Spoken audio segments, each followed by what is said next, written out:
How's it going, everybody? Welcome back to the channel. I'm Brad, the DCUGeek, and today let's talk about Superman and Lois episode 12, entitled Through the Valley. Now, I've said this multiple times when reviewing episodes of Superman and Lois, and that is, I didn't see this coming. Again, they surprised me. Superman and Lois is as good at misdirection as a chameleon is in changing colors. In other words, I don't know how they come up with these fantastic ideas that are so out of left field, but they just do. Now, this is a show that is unlike the comic books in many ways, but because they don't hold themselves to any one comic book continuity, or any comic book continuity really for that matter, they're free to tell whatever story they want to, which is really freeing. It must be really freeing for the writers to be like, hey, here's what we're doing right here. Lex Luthor is actually a black guy. Didn't see that coming. We're just going to race swap. To the psych, it's not. That's actually John Henry. Ha ha ha. Oh, and he comes from a universe where he's married to Lois Lane. Yep. And they got a daughter together. Only they're dead because on their planet, Superman killed everyone. Only, yoink, there goes the rug again. It wasn't actually Superman. We find out in this episode that likely what happened is the whole Eradicator thing and other minds being put in other people's bodies. And in this episode, we find out exactly what happened to that universe's Superman. The same thing that they tried to do to this universe's Superman. Morgan Edge, Tal Rho. What a jerk. And even more so, his daddy's an even bigger jerk, because he's the one who's been pushing him and hammering him to do these things to the human race, to carry on the glory of Krypton. Man, he feels like if he fails, he has failed the entire Krypton race. My God. Thanks, Dad. Thanks for that abusive psychology there that you just gave me. I may be a monster, but I'm a monster of my father's creation. So the show picks up right where it left off last time. Remember how last time Superman showed up and was like, no, don't kill my family. I'll do whatever you want, just don't kill my family. And so he's like, fine, are you going to submit to me? And Superman's like, yes, I'll submit. I'll do whatever you want. And for a Superman fan, that is so heartbreaking to hear Kal-El say, I submit. But he's just trying to buy time. And so Tal Rho's like, fine, I won't kill your family, but I'm going to take you and fly off to my secret fortress, and you're dum-dum because you put your fortress out like it's an ice castle out in the Arctic. Well, guess what? Mine is where I can bathe in the sun in the Badlands.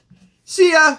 Whoosh, and off they go, and he drops Superman in his fortress, and he gets to meet Tal Rho's nasty old Agrima worm-tongued daddy, and then he starts blasting him with the Eradicator, just like the other people in that machine had done to them. The same thing happens to Superman, and I surmised at the time that Superman does not turn evil, but it's another mind that is trying to supplant his. That's what I said at the time, and I think at the time I said maybe it was his dad, maybe it would have been Tal Rho's pappy that they were trying to cram into Superman's brain. But this episode actually explains a lot. For one, let's just back up. Remember how Lois decides she's gonna ring-a-ding-ding John Henry and be like, this is the same thing I think is happening again. The same thing that happened to your Superman's happening to mine. Well, it was actually Clark that signaled her to call John, because Clark is smart. He cares about people and he wants her to be a backup just in case he doesn't win. That doesn't mean Clark has given up hope. That just means he's smart enough to put a backup plan in action. But back at Tal Rho's secret desert fortress, Superman has gone through the process, and he has a mind that is now trying to take over his body. And guess who it is? I did not see this coming. It's General Zod. General Zod is in the show now. Kinda. Sort of. He's trying to take over Superman's body. So I don't think we're going to see the General in Superman and Lois, as some people may have surmised eventually we would. They've gone the way of, no, it's the only other Kryptonian so far that we're seeing is Tal Rho, Superman's half-brother. However, there's this fight going on between General Zod and Superman in his head. Now, I do kind of wish that we had have seen some kind of in the brain, in the mind battleground between Superman and Zod, where we get to see an embodiment of Zod, if only in Superman's mind, fighting for control over Superman's mind. And we don't get to see that. Instead, a lot of the show takes place in Smallville, where John Henry Irons shows up, and of course John Henry's all business. Like, I can't let millions of people die just like they did on my world. I gotta do what's necessary to save everybody. You know how long it took Superman on my world to take out Metropolis? 7 minutes. 7 minutes. So he's all business, no fun. Even though he wants to be more hopeful, he can't. He doesn't feel like he has that afforded to him. Because remember, he's all traumatized and stuff. I mean, wouldn't you be traumatized if your world Superman incinerated your wife Lois and totally, basically destroyed your planet? Of course. Of course. You would not leave room for that. But of course Lois hasn't lost hope. She absolutely believes that Clark will pull through. She says he's seen worse. He's been in tougher situations and came out the other end. He always comes through this, and he will this time too. But she can't convince John. Heck, she even goes as far as to tell John, listen, okay, I told you that our world Superman is different, but I didn't tell you why. I didn't explain why. Well, here's why. Because I'm kind of married to him. He's my husband. I'm Mrs. Superman. I'm Superman. I'm married to Superman. So I know he's different, and he's got me. He's got a family, and he would do anything to fight to protect them. For a second, it looks like John may relent. Because, of course, he's surprised. Clark Kent is Superman? Jeez. Glasses on, glasses off. I never would have known. Wow, that's a shock. But he doesn't relent. He still decides, I have to do what's necessary. Now guess who else makes an appearance in this episode? None other than John Diggle. I don't really feel like he was a necessary part of this episode. I feel like they want us to remember that character exists because they've got other things in store for him. Because he shows up, he has a bit of a conversation, does his Diggle thing, frowns upon John Henry and his inability to be, movable, to be convincible as to whether or not he really needs to destroy Superman with, by the way, a missile that will emit like a red sun radiation, which will completely depower him just long enough for John Henry Irons to smash him over the head and flatten his head like a watermelon getting ran over by a Mack truck tire. John Diggle ain't happy with that. He's like, he's the best of us. He's a superhero. He's a hero like one of us, and he is the best of us, and you can't go smushing his head with a hammer. I disapprove. Now, while this is happening, Jordan and Jonathan are milling about at the farm, and I really begin to see something even more clearly with this episode about those two boys. Jordan is the power. Jordan is the manifestation of Superman's powers. Jonathan, however, is the manifestation of Superman's hope and goodness, his unending hope, because that is what we are seeing with Jonathan. The two need to work together as a whole to be even more useful than they would be if they were apart. That is something that we see consistently in this show. That's a key part of their relationship. They're stronger and better when they're working together and when they're unified. And their relationship is one of my favorite things about this show. So basically, Jonathan's like, hey dude, remember how you got that super hearing? Why don't you just try to listen for Dad? And Jordan's like, I can't do it. I can't hear him. I gave him everything I had with my heat vision, and he just knocked me on my arse, and it sucked. And he's like, well, no, listen, you could do this. I believe you could do this, and you could do something right now to be effective. Come on, listen for Dad. And so Jordan is just listening. He's trying to listen for his father, and he's not finding anything. And you got Jonathan there. No, you could do it. Come on, you just got to keep listening. And then what happens?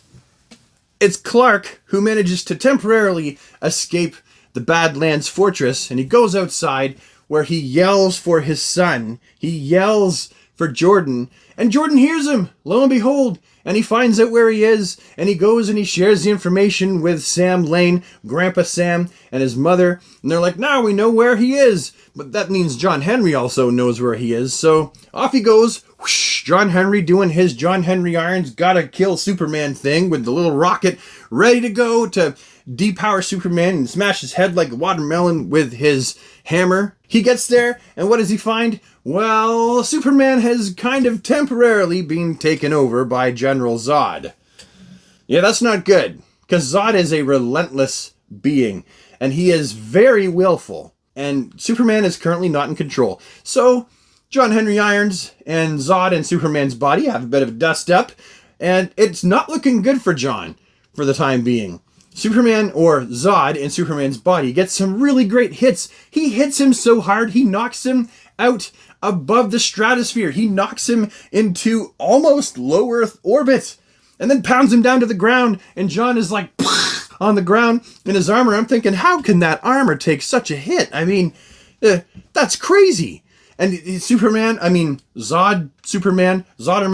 is just down there, just pounding the living bejesus out of the armor, and he's trying to rip the helmet off, and then that's when John's like, I'm having none of it, and he knocks Superman back, and then bashes him with the hammer a few times, and then that's when actual Clark, Supes, begins to come through.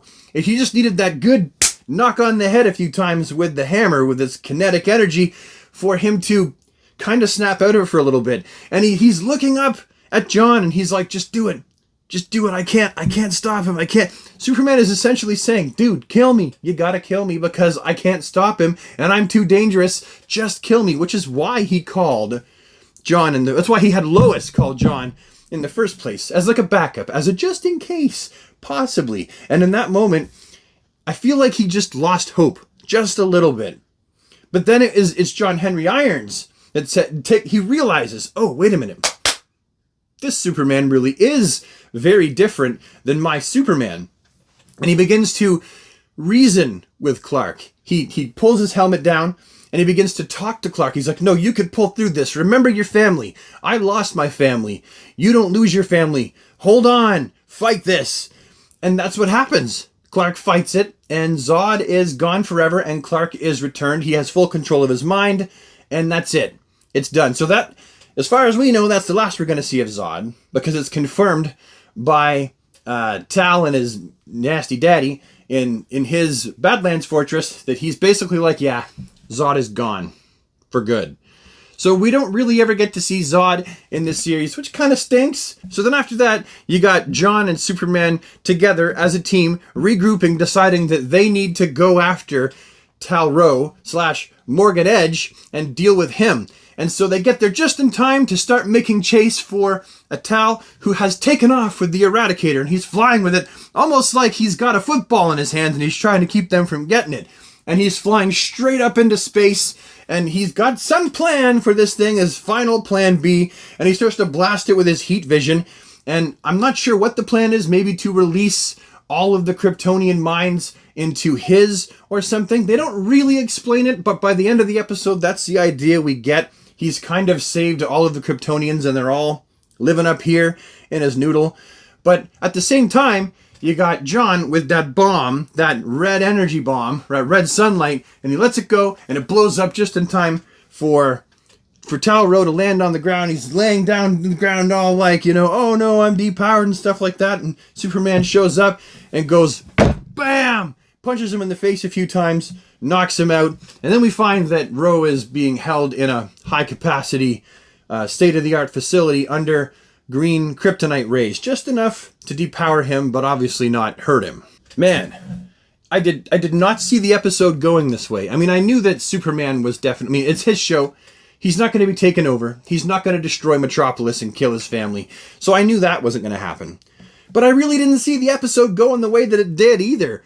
I really thought that this episode was going to have a lot of different elements. And as you'd watch, you go, okay, oh no. Disaster is struck. I will save you. You stand there. You stand there. And you... No, stop it. Fine then. You don't get to be in this episode anymore. And that's a figure base. You didn't do your job. I don't know. I guess the point is, there's a whole lot of feel-good stuff, and it really seems like an end-of-the-season episode. But I believe there are like 3 more episodes. I believe it's going to episode 15. So there are like 3 more episodes to go. And Tal, Morgan Edge, has something up his sleeve. Something more up his sleeve. And there is something else coming. There has to be something else coming for there to be 3 more episodes. I tell you, they sure are packing a lot of stuff in each episode. Like, it started off fairly slow, and it built up. And it built up. And as a show should, it should start slower and then build up to the point where we are now, where the stakes are pretty high. And for them to have taken Morgan Edge off the board at this point and have him in a secure facility. And it seems like everything is looking pretty good. They played all the happy lovey-dovey music and everyone kind of hugged and it seemed like a happy ending. They must have something really big up their sleeve right now. Something really big. And they can do a lot in 3 episodes. Like, a lot in 3 episodes. Anyway, I gotta go. I've spent way too much time rambling on. I'm sure that a lot of you are already bored looking at my big dumb bearded face and hearing my voice. So thank you so much for tuning in and watching this video. I really appreciate it. If you liked it, please come back and watch the rest of the series, because this is the series that is a passion series, but it also hurts my channel as far as analytics go. So if you're enjoying this, I would say come back and watch the next one too. That's how you show your appreciation. Anyway, bye for now. Have a DC day, everybody, and take care.